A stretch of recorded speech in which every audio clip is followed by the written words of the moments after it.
नहीं नहीं नहीं, शीतलता से मैं जीतूंगा, क्रोध में आके नहीं लड़ूंगा। शीतलता से मैं जीतूंगा, क्रोध में आके नहीं लड़ूंगा। शाबाश, माया की छाया से बचना जरा, इसमें विकारों का जादू भरा।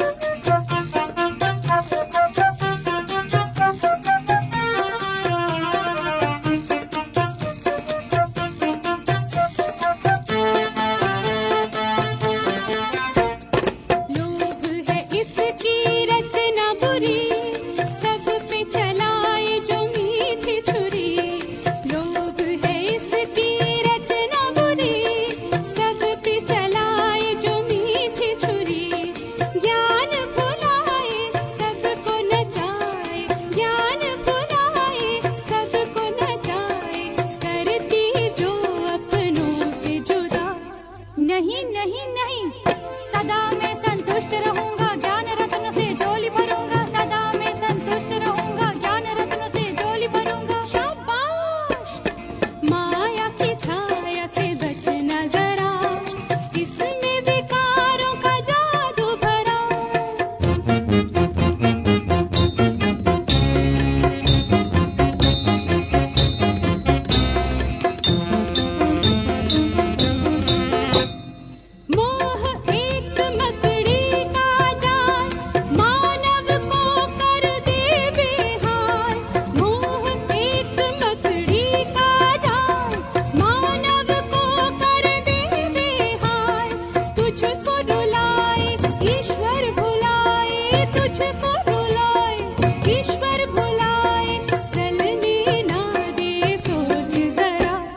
नहीं नहीं नहीं, मोह जाल को मैं तोड़ूंगा, नाता शिव बाबा से जोड़ूंगा। मोह जाल को मैं तोड़ूंगा, नाता शिव बाबा से जोड़ूंगा। शाबाश, माया की छाया से बचना जरा, इसमें विकारों का जादू भरा।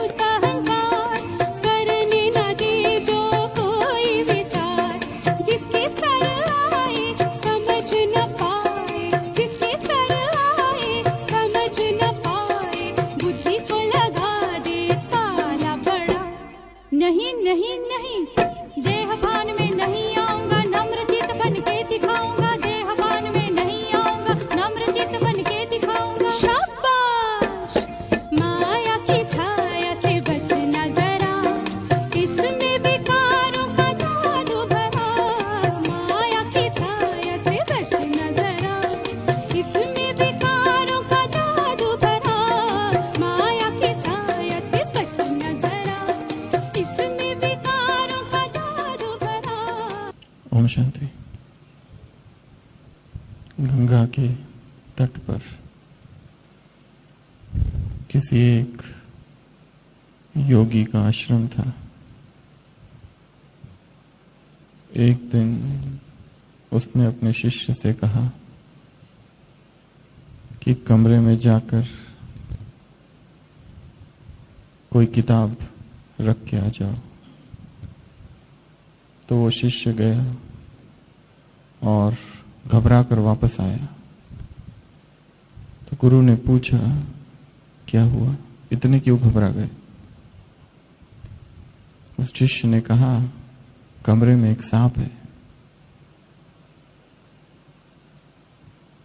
तो गुरु कहता है, इसमें घबराने की क्या बात है, वापस जाओ, कोई मंत्र पढ़ो। वो मंत्र सुनकर सांप चला जाएगा। वो जाता है, मंत्र पढ़ता है, परंतु सांप नहीं जाता और फिर वापस लौटता है। गुरु कहता है, एक लकड़ी लेकर जाओ और कमरे में यहां वहां आवाज करो ठोक के, शायद सांप चला जाए। तो शिष्य जाता है और लकड़ी यहां वहां ठोकता है, आवाज करता है, परंतु सांप टस से मस नहीं होता। वो फिर वापस लौट कर जाता है। अब क्या करें? तो गुरु कहता है कि एक दिया लेकर जाओ,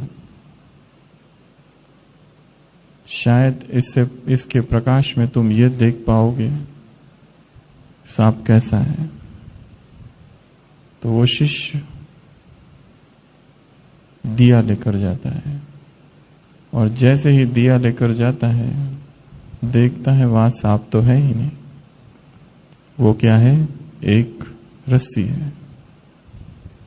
और आकर अपने गुरु से कहता है कि मैं दिया लेकर गया, परंतु वहां सांप तो था ही नहीं, वहां तो रस्सी ही थी। गुरु कहता है ये भ्रम हुआ था, भ्रम हुआ था। जैसे तुमने रस्सी को सर्प समझ लिया, उसी तरह ये संसार भी एक भ्रमजाल है। उसी तरह इस संसार में भी जो दिखाई दे रहा है वो है नहीं, जो सत्य भास रहा है वो असत्य है, जो नित्य है वो अनित्य है, जो सार भास रहा है वो असार है, जो शाश्वत दिख रहा है वो नश्वर है। सुबह की साकार मुरली में एक वाक्य आया है, इन आंखों से तुम जो कुछ देखते हो, आत्मा जो कुछ देखती है, क्या है? सब माया ही माया है। ये देह भी माया है, ये मायावी जगत है। माया अर्थात इल्यूजन, माया अर्थात भ्रम, माया अर्थात चीजें वो नहीं है जो भास रही है, जो दिखाई दे रही है। भ्रम हो रहा है आंखों को। व्यक्ति वैसे नहीं है जैसे दिखाई दे रहे हैं, संबंध वैसे नहीं है जैसे दिखाई दे रहे हैं, खुशी वैसी नहीं है लोगों की जो ऊपर से दिखाई दे रही है।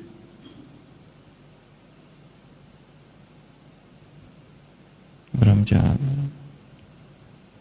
इसके लिए क्या कहा सुबह? जो कुछ आत्मा देखती है सब क्या है? माया ही माया। तो आज हम इसी विषय पर चर्चा करेंगे, माया ही माया। माया व्याप्त है संसार में।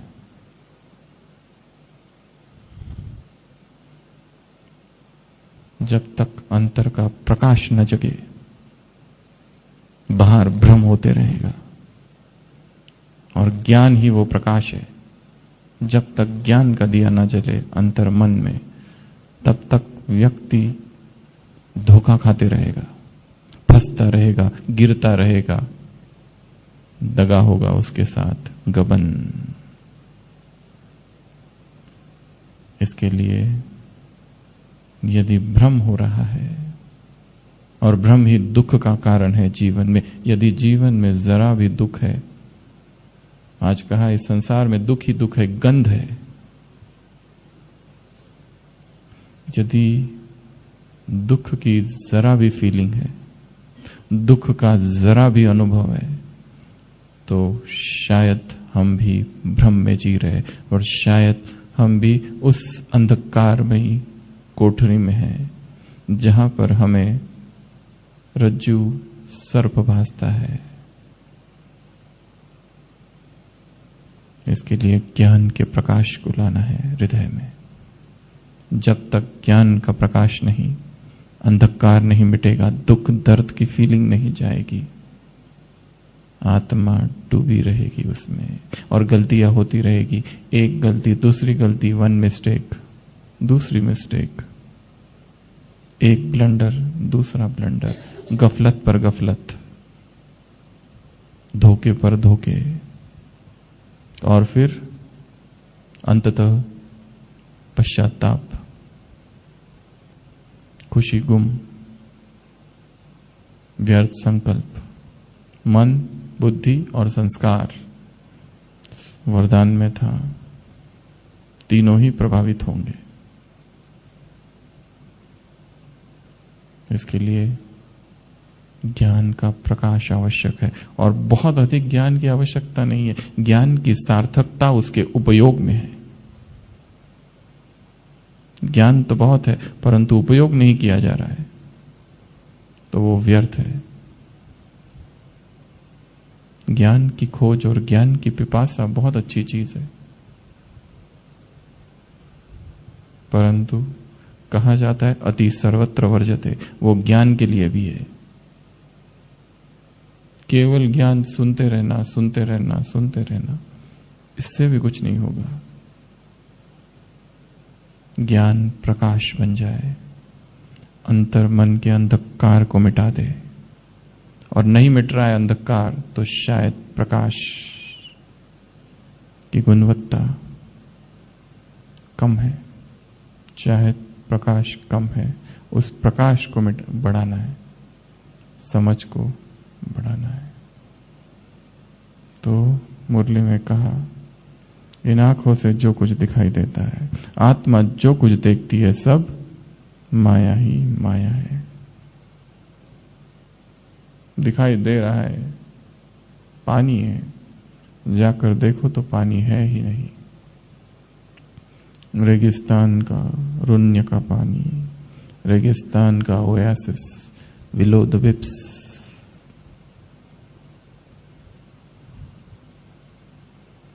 स्वयं को देखना है कि जिन चीजों को हमने सत्य मानकर पकड़ रखा है, शायद मन के भ्रम है।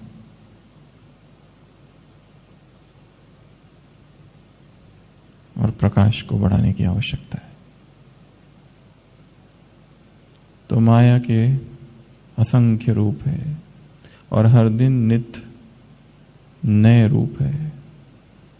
वही रूप नहीं है जो कल था, वही रूप नहीं है जो सुबह था। शाम की माया अलग, रात की माया अलग, दिन की माया अलग, सुबह की माया अलग। रात का तिलिस्म तोड़ना होगा यदि इस माया के भ्रमजाल से स्वयं को मुक्त रखना है। क्योंकि जब जब हमने भूले की है, वो भ्रमवश की है, विस्मृति के कारण की है। यदि उस समय संपूर्ण स्मृति होती तो शायद वो पाप, अपराध, विकर्म, कुकर्म, श्रीमत का उल्लंघन नहीं होता। निरंतर जागरण की आवश्यकता है, सतत जागरण, होश, माइंडफुलनेस, अवेयरनेस।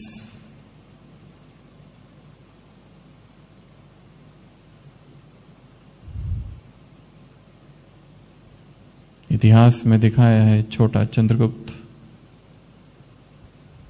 कोई एक अभियान में सफल हो जाता है, और वो बड़ा ही दुरूह कठिन अभियान था। कई मुसीबतों का सामना किया, दुर्गम चोटियां पार की, और अंततः विजय प्राप्त की। और वो विजय का उत्सव मना रहा है अपने मित्रों के साथ। उसके गुरु उसको कहते हैं, विजय का उत्सव मनाना समय को बर्बाद करना है, बेहोशी है। एक अभियान सफल हुआ, अब दूसरा अभियान। इस संसार की किसी भी सफलता से तुम्हें खुश होने की आवश्यकता नहीं है। योगी अर्थात स्थित प्रज्ञ, यहां की बातें उसे ना दुखी करती है ना सुखी करती है। संसार के सुख और दुख के सागर योगी को भिगो नहीं सकते। ये योगी की अवस्था है। इसलिए अति भावुक होना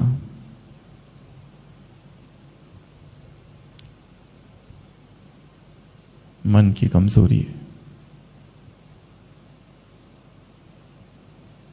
ये पथ चिंगारियों से भरा है, कटीले रास्ते हैं, कंटका पूर्ण है, और इस पथ पर अकेले ही चलना है आगे। ना कोई साथी, ना किसी का सहारा, ना किसी का अवलंबन। और हमारी यात्रा तो शरीर को छोड़कर बाहर जाने की है। मुरली में कहा, ये ख्यालात दूसरे लोगों को नहीं आ सकते, केवल तुम ही ये सोच सकते हो कि मैं आत्मा अब चली ऊपर, बाबा के घर, बाबा के पास। इस शरीर से ममत्व छूट गया, टूट गया, मिट गया, हट गया, समाप्त हुआ। तो माया के तो ढेर सारे रूप है, जहां देखो वहां माया ही माया, सर्वव्यापी है।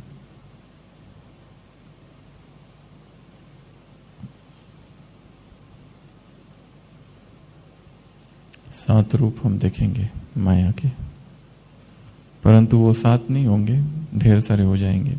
एक से एक, दो में दो, तीन में तीन, चार में चार, और पांच में पांच, और छह में छह, और सात में सात। कितने हो गए? 28। सबसे पहली माया एक शरीर। शरीर ही माया है, क्योंकि सबसे बड़ा भ्रमजाल ये देह ही है। ये देह ही खींचता है। क्यों खींचता है? आज की मुरली में उत्तर है। खींचता क्यों है शरीर? पांच तत्व क्या? ये देह पांच तत्वों का पुतला है, ये देह पांच तत्वों का बना हुआ है, और ये तत्व यहां है, इसलिए खींचते रहता है। जाना नहीं चाहती आत्मा, निकलना नहीं चाहती है शरीर से। जरा कुछ हो गया तो किसको बुलाते हैं?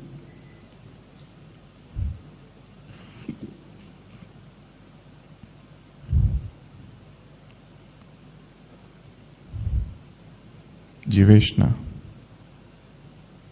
जीना है, शरीर में ही रहना है। और भगवान आकर शिक्षा देते हैं, इस शरीर को छोड़कर तुम्हें जाना है। शरीर से ममत्व हटा दो, निर्ममत्व की अवस्था। कैसे निर्मम और निष्ठुर वाक्य है। तो भगवान उवाच, वो कह रहा है, क्योंकि वो त्रिकाल को देखता है।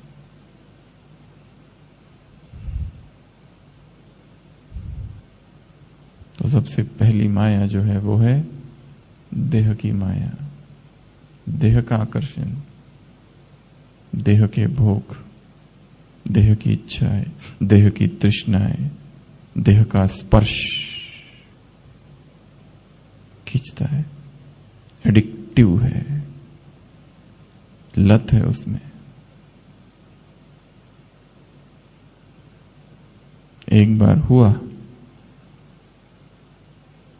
जो सुख उसे मिलता है वो सुख ही उसे खींचता है, क्योंकि अंतर में सुख की कमी है और सुख आत्मा में है, और आत्मा की विस्मृति अर्थात सुख की खोज चालू। और कहां ढूंढेगी सुख? सबसे बड़ा स्रोत है शरीर। जब अपने शरीर से तृप्ति नहीं होती तो किसी और के शरीर में।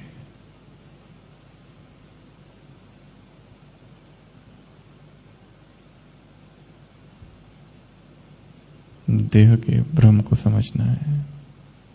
बाबा ने कहा 5 तत्वों का पुतला है, छीछी शरीर है, झूठन का झूठन का झूठन का झूठन, झूठा है, मिट्टी है, मलमूत्र से भरा पड़ा है। संसार में जितनी गंदगी इस देह में और शायद कहीं होगी,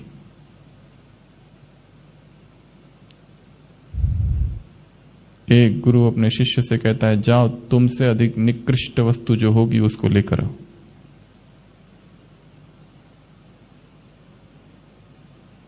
वो सोचता है मेरे से निकृष्ट तो क्या होगा संसार में। बहुत तर्क सोचता है, विचार करता है, फिर सोचता है हाँ एक वस्तु है विष्ठा, वो जरूर निकृष्ट है। और जाता है और उसको हाथ लगाने जाता है तो वो विष्ठा बोल पड़ती है। वो कहती है खबरदार मुझे हाथ लगाया तो। पहले मैं स्वादिष्ट पकवान मिष्ठान्न थी, तुमने हाथ लगाया, उसके बाद में मेरा ये हाल हुआ। अब हाथ लगाओगे दोबारा तो पता नहीं क्या हो जाएगा।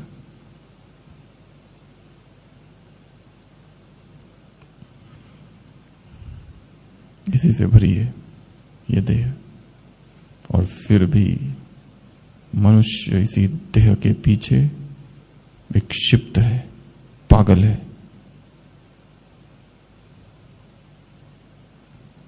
इसी को सजाने धजाने में लगा है, इसी के सौंदर्य को निहारता है।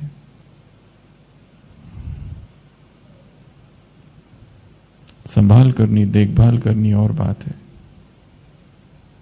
इसे तपस्या का साधन समझना एक बात है, परंतु भोग की सामग्री समझना ये योगी का पतन है।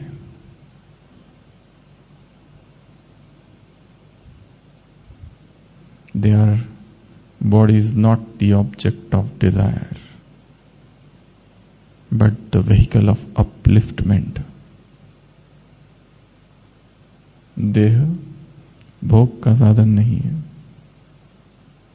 इससे कुछ उन्नत, उच्चतम, श्रेष्ठ कार्य करने हैं।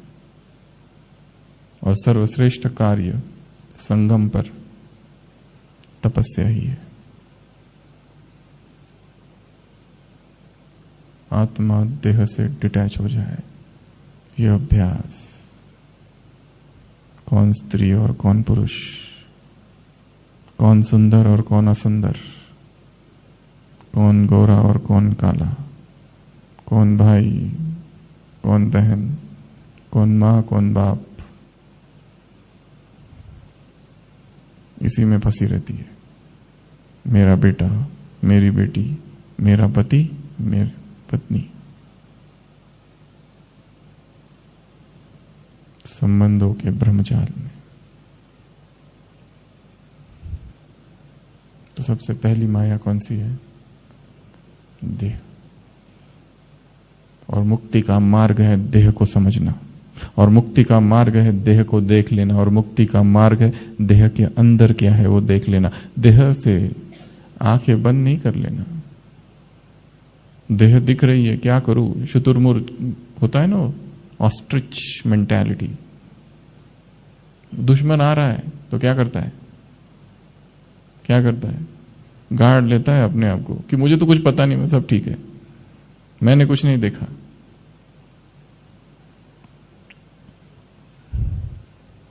देह की वास्तविकता क्या है समझना।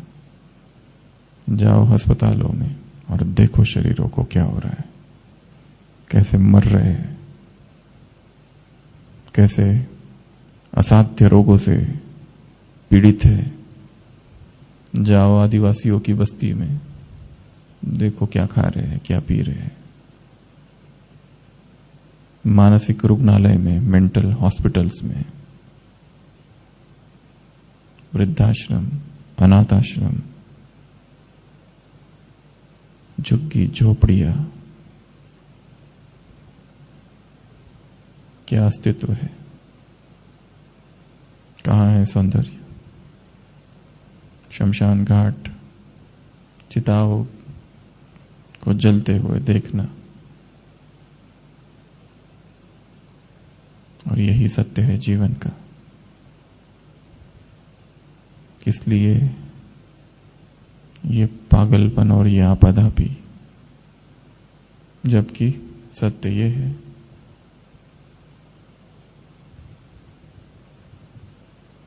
तो सबसे बड़ी माया कौन सी?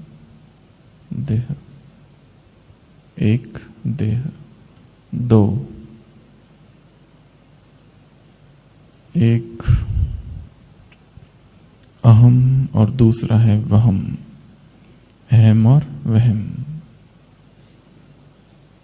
कई मुरलियों में आया है माया के दो रूप, वहम। मन ने सोच रखा है ये ऐसा है, वहम पाल रखा है। बीमारी कोई है नहीं पर लगता है बीमारी है। हमारे पास एक माता आती है, कई सालों से आ रही है, बुजुर्ग है। वो कहती है उसकी छाती में सांप है।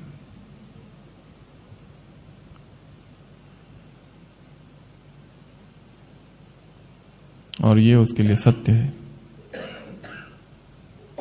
उसकी हर प्रकार से जांचें हो चुकी है, एक्सरे भी उसे दिखाया गया है, पर वो मानने को तैयार नहीं है क्योंकि उसकी आवाजें उसे आती है।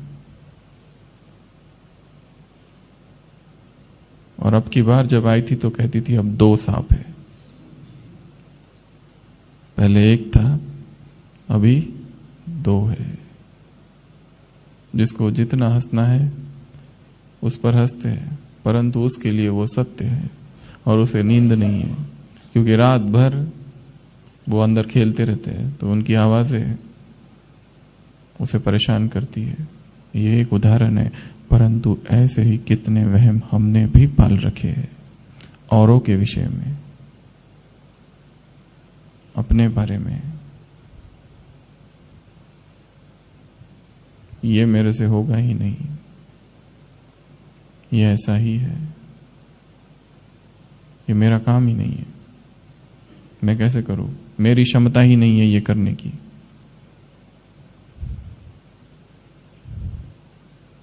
पर हमारी स्थिति में और उस बुजुर्ग माता की स्थिति में ज्यादा अंतर नहीं है। हमने भी मन में कई वहम पाल रखे हैं। स्वयं को माया के इस रूप से भी मुक्त करना है, माइंड को ओपन रखना है बातों को स्वीकार करने के लिए। अपनी एक सोच का संकुचित दायरा, उससे हम बाहर निकल सके और नई सोच को बढ़ावा देना है। जहां जहां से नई सोच मिले स्वीकार करना है। वो छोटे बच्चे से भी मिल सकती है। नए विचार जहां से मिले, नए संकल्प जहां से मिले,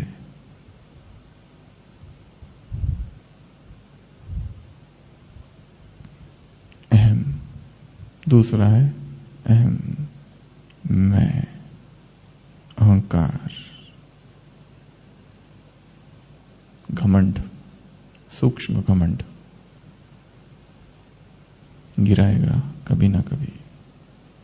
दूसरों को कम समझना, कम आंकना। और इस ज्ञान मार्ग में व्यक्ति को सबसे बड़ा घमंड जो आता है वो कौन सा? कौन सा? ज्ञान का घमंड, पवित्रता का घमंड। एक महिला थी, उसे अपनी पवित्रता पर बहुत ज्यादा घमंड था। गृहस्थियों के प्रति घृणा थी, हाथ भी नहीं लगा सके मुझे कोई, दूर। साध्वी थी पर बहुत अधिक पवित्रता का ख्याल था। और जो संसार के लोग थे तुच्छ समझती थी उनको।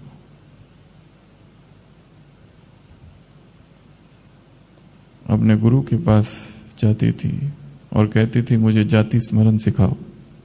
जाति स्मरण अर्थात पूर्व जन्म का ज्ञान। इस विद्या को मुझे सीखना है। गुरु ने कहा तुम सीख के क्या करोगी, छोड़ दो। प्रकृति ने नियम ऐसा बनाया है कि पूर्व जन्म का आत्मा सब कुछ भूल जाती है, तुम भी भूल जाओ। वो कहती है नहीं, मुझे सिखाओ, मुझे बताओ। तो बड़ी मुश्किल से और अइच्छा से गुरु उसे सिखाता है और वो अभ्यास करने लगती है। और अचानक एक दिन रात को भागकर अपने गुरु के पास आती है, कहती है कि मुझे भूलना है जो मैंने देख लिया आज। क्या देख लिया? वो कहती मैंने अपने पूर्व जन्म को देख लिया और अब मैं क्या करूं, कैसे भी करके इसको मिटा दो। गुरु कहता है अब ये मिटाया नहीं जा सकता है, क्योंकि ये यदि जीवन है, ये मृत्यु और ये जन्म के वहां पर एक द्वार है और ये द्वार खुलता नहीं है, टूटता है। तो पूर्व जन्म की सारी स्मृतियां बाढ़ की तरह यहां आ जाती है। वो स्त्री कहती है मैं क्या करूं, मेरा सारा अहंकार और सारा घमंड चूर चूर हो गया। क्या देखा? वो कहती है मैंने अपने आप को देखा पिछले जन्म में मैं एक वेश्या थी, अब मैं कैसे भूलूं इसको। गुरु कहता है अब नहीं भूल सकती, तुम्ही ने कहा था कि मुझे पूर्व जन्म को देखना है। किस बात का घमंड, गुमान? ज्ञान का। जैसे कहा ज्ञान की सार्थकता ज्ञान के विस्तार में नहीं, ज्ञान के उपयोग में है।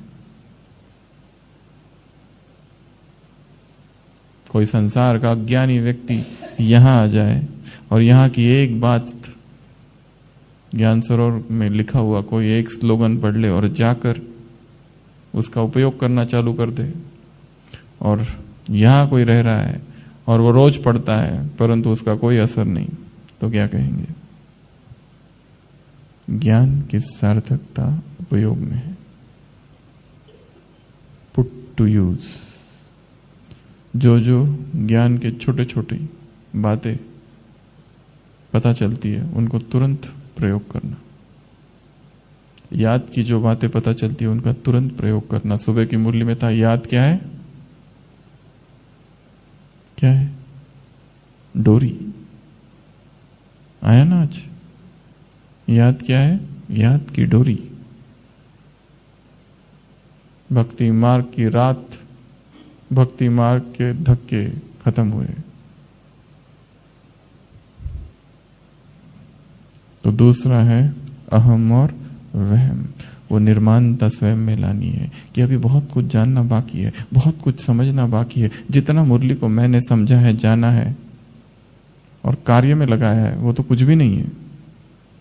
सितारों से आगे जहां और भी है, अभी तो बहुत कुछ जानना बाकी है। नहीं तो छोटी छोटी बातों का, अपनी क्षमताओं का, अपनी विशेषताओं का, अपनी स्किल्स का, हुनर का, सेवाओं का, सेवाओं के विस्तार का, अचीवमेंट्स का, प्राप्तियों का घमंड। अहम और वहम, ये दो। उसके बाद में 3, नाम, मान और शान। नाम हो जाए, मान हमें मिले। हमें मान कम क्यों दिया? हम क्या कम वीआईपी है क्या?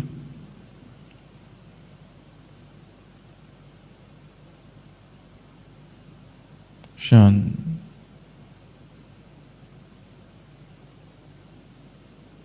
और अब भी हम देखते हैं कहीं कहीं लौकिक की जो जात पात थी उसका भी अभी भी अहंकार कईयों में है।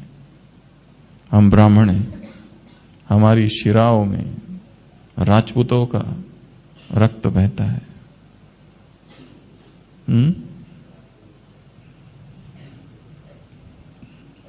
उसका भी अहंकार।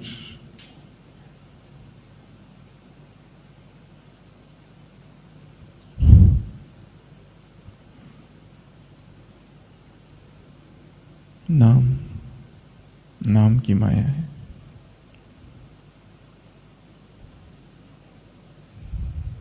सुमेरु पर्वत की एक कहानी है जिसमें एक राजा जब बहुत पुण्य करता है और शरीर छोड़ता है तो उसको एक बख्शीश के रूप में सदियों से जो प्रथा चालू रहती है कि एक बहुत बड़ा पर्वत है, वहां पर उसको अपना वो नाम लिख सकता है। ये पारितोषिक था। जैन धर्म में ये आता है। पर वो अकेला जाके नाम लिखे, इसमें क्या फायदा? हमारी कोई तारीफ करे तो हमारे घर वाले देखने चाहिए, तो ही फायदा है। कहीं हमारा सत्कार हो रहा है और हमारा घर वाला या हमारे जान पहचान वाला कोई भी नहीं है, तो उसका मनुष्य को महत्व कम समझ में आता है। सत्कार हो, कम से कम एक तो मिल जाए जो परिचित हो। यहां रहते हैं, यहां वाला कोई एक देख ले बस, वो काफी है, वो फैला देगा सब जगह। और एक ने भी देखा नहीं, हमारा इतना सत्कार हुआ, स्वागत हुआ, और सब अपरिचित लोग बैठे हैं, मजा नहीं आया। तो वो कहता है नहीं, मैं जब अपना नाम लिखूंगा सम्राट, तो मेरे परिवार वाले और सब देखे, तो उसके साथ वो ये इच्छा व्यक्त करता है कि मेरे सब परिवार वाले भी मेरे साथ मर जाए, क्योंकि मरने के बाद की प्रोसेस है ये सारी। काल्पनिक कहानी हो सकती है, पर जैन धर्म में सुनाई जाती है। तो वो पहुंचता है वहां पर, और द्वारपाल होता है सुमेरु पर्वत का, क्योंकि अभी स्वर्ण का पर्वत है वो बना हुआ, सोने का, वहां पर उसका नाम अंकित होगा। तो वो द्वारपाल कहता है, मेरी एक राय है कि आप अपने परिवार वालों को ना ले जाए अंदर, अकेले जाके लिख के आ जाओ। वो कहते हैं, अरे इसके लिए तो वो सब मेरे लिए मरे हैं, ताकि मैं जब अपना नाम लिखूं तो गर्व से मेरा भी सीना तन जाए, और वो देखे कि हमारी ये है, हमारा पति है, बाप है, जो भी है। वो कहता है, देख लो, ऐसा होगा कि तुम अकेले जाओ और लिख के आ जाओ, देख लो पहले क्या है। तो कहता ठीक है। वो जाता है तो इतना विशाल पर्वत, और उस पर्वत में एक युग का एक ही सम्राट नाम लिख सकता है, और इस बार इसकी बारी थी। परंतु वो देखता है उस पर्वत में जगह ही नहीं है नाम लिखने के लिए। तो वो परेशान होता है, क्योंकि बाकी इसके पहले आए हुए सम्राटों ने नाम लिखा हुआ अपना अपना। वो कहता है अब क्या करूं? तो द्वारपाल कहता है, किसी और का नाम मिटा लो और अपना लिखो, क्योंकि तुमसे पहले जो आए थे उन्होंने भी यही किया है। दूसरों का नाम मिटाओ और अपना लिख दो।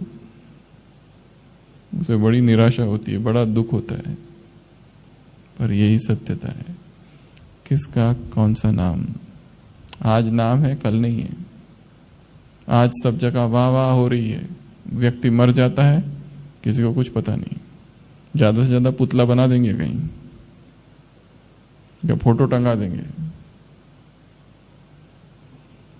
और तब उसकी तारीफ बहुत होती है। मरने के बाद तारीफ चाहिए तो मरना पड़ेगा, ऐसा नियम है संसार का। जब जिंदा है व्यक्ति तो ईर्ष्या से जलते हैं, जब मर जाता है तो उस पर व्याख्यान और किताबें लिखी जाती है, चमत्कार डाले जाते हैं उसके ऊपर कि इन्होंने ये चमत्कार भी किए थे। सारे विरोधी प्रशंसक बनते हैं, परंतु मरना पड़ता है उसके लिए। तब तक कोई नहीं प्रशंसा करता। तो नाम की कामना एक माया है, मान की कामना। सम्मान कौन दे रहा है हमें? भगवान। इस सम्मान के सामने संसार के सारे सम्मान टिमटिमाते दीपक है, तुच्छ है। आज सम्मान करेंगे, कल क्या कर देंगे? अपमान। आज वाह वाह करेंगे, कल पीठ में छुरा घोंप देंगे।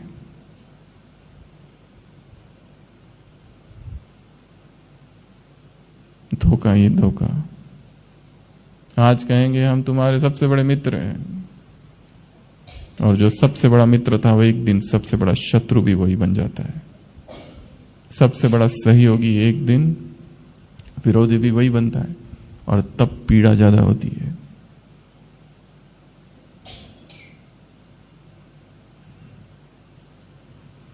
तो तीसरी माया नाम की, मान की और शान की। और हमारी शान क्या है? स्वमान। हमारी शान संसार की शान नहीं है, स्वमान ही हमारी शान है। इस शान से नीचे आते हो तो क्या होते हो? परेशान होते हो। तो ये तीसरा। चौथा, कोटेशन, क्वेश्चन, करेक्शन, क्रिटिसिज्म। अव्यक्त महावाक्य है किसी मुरली में। 4 माया के 4 रूप। कोटेशन, कोटेशन अर्थात बड़े भी ऐसा ही करते हैं, ये हमारे बाजू वाला भी वैसा ही करता है, ये बाकी सब भी यहां ऐसे ही करते हैं। हमने किया तो क्या हुआ, और हमने किसी को बता दिया मेरा अमृत वेला मिस हो गया, और दोस्त भी ऐसा मिल गया, अरे कोई बात नहीं, कभी कभी होता है ऐसा। बड़ा धीरज।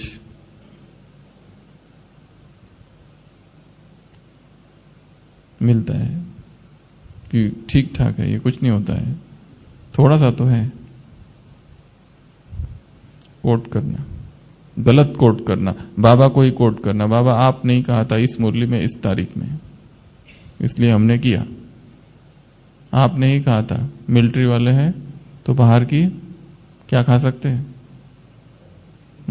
ब्रेड खा सकते हैं। अभी 10 साल हो गए रिटायर हुए, अभी भी बाबा के वाक्य को पकड़े हुए हैं।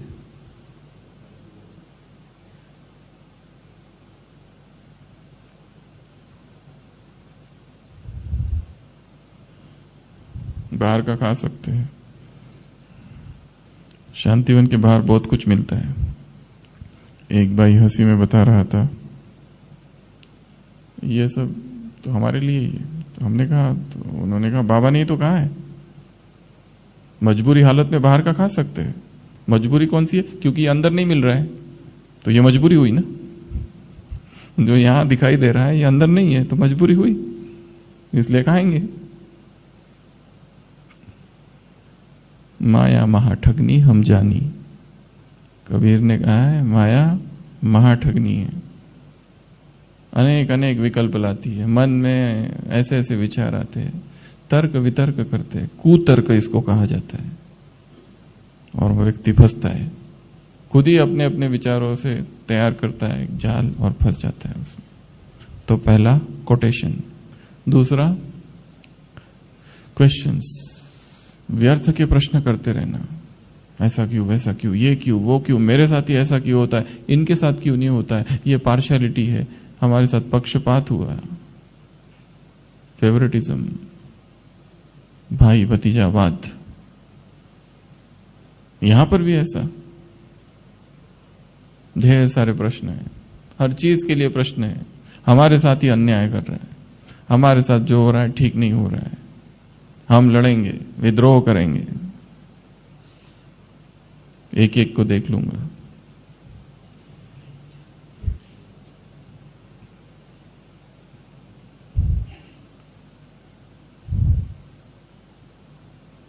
प्रश्नों से भरा चित्त माया का रूप है। तीसरा करेक्शन, दूसरों को ठीक करना। आज की मुरली ना तुम्हारे लिए थी खास। तुम सोते हो ना मुरली में, देखो तुम्हारे लिए आया है। तुमको अमृत वाला नींद आती है, खास तुम्हारे लिए बाबा ने बोला है आज ही।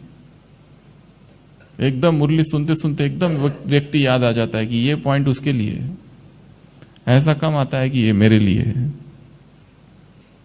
और उसको बताएंगे, जब तक नहीं बताएंगे जाकर कि आज की मुरली तुम्हारे लिए, आज का स्लोगन तो बस तुम्हारे लिए ही था, तब तक चैन नहीं मिलता है। करेक्शन करना, दूसरों को ठीक ठाक करना, तकदीर की लकीरों की मरम्मत करना, दूसरों की, अपनी कम।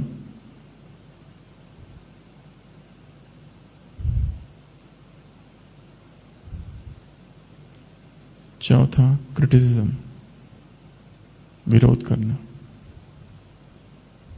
जिनके पास आत्मा जहां खाली होती है वो विरोध करती है। फिर कोई भी अच्छा कुछ करे उसमें विरोध, कोई भी आगे बढ़े उसका विरोध, कोई भी कुछ भी करे विरोध करते जाना।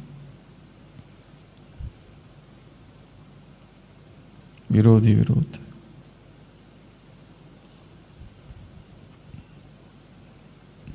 क्यों मैं विरोध कर रहा हूं किसी का? वो माया का रूप है। जरूर अंतर्मन में कुछ खालीपन है। और जब भी आत्मा अंतर से खाली होगी, ज्ञान और योग और तपस्या से बाहर की ओर बुद्धि जाएगी और बाहर की वस्तुओं से, बाहर की बातों से उसको भरेगी, पर वो कभी भरेगी नहीं, क्योंकि बाहर की कोई भी वस्तु आत्मा को भर नहीं सकती। बाहर का कोई भी दीपक आत्मा के अंधकार को बुझा नहीं सकता। स्वयं ही प्रकाश पैदा करना पड़ेगा। तो ये चारों ही माया के रूप है। यदि हम कोटेशन में लगे हुए हैं, दूसरों ने क्या किया, इसने भी ऐसा किया, उसने भी ऐसा किया, मैंने किया तो क्या हुआ। पहले मौन में भोजन करते थे, यहां आकर देखा अरे ये लोग तो बातें करते करते खाना खाते हैं, हमने भी चालू कर दिया। उन्नति है या अवनति है, क्या है, क्या कहेंगे? क्योंकि ये तो सभी ऐसा करते तो हमने भी किया।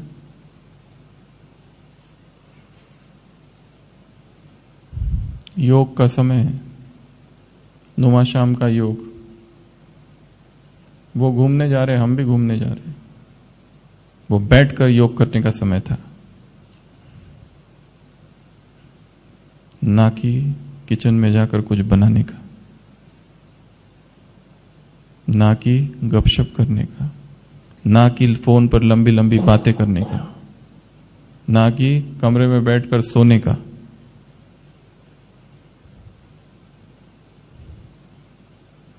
ये साधना शिविर है, पिकनिक स्पॉट नहीं।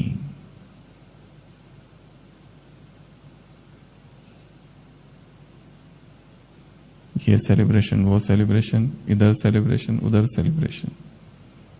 आत्मा का वास्तविक उत्सव तपस्या है। बाकी सारे उत्सव उत्साह विहीन करने वाले हैं।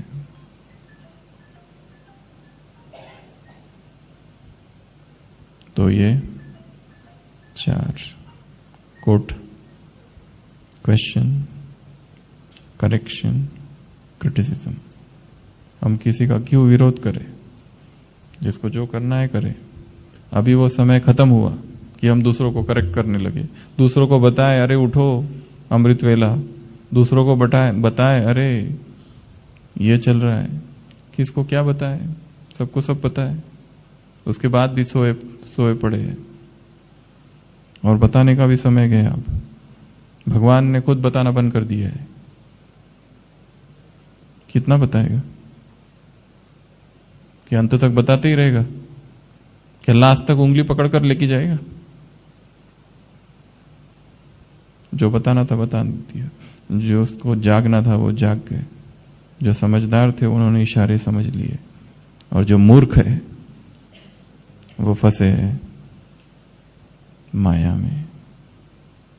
तो ये 4था, 5वां, 6वां और 7वां कल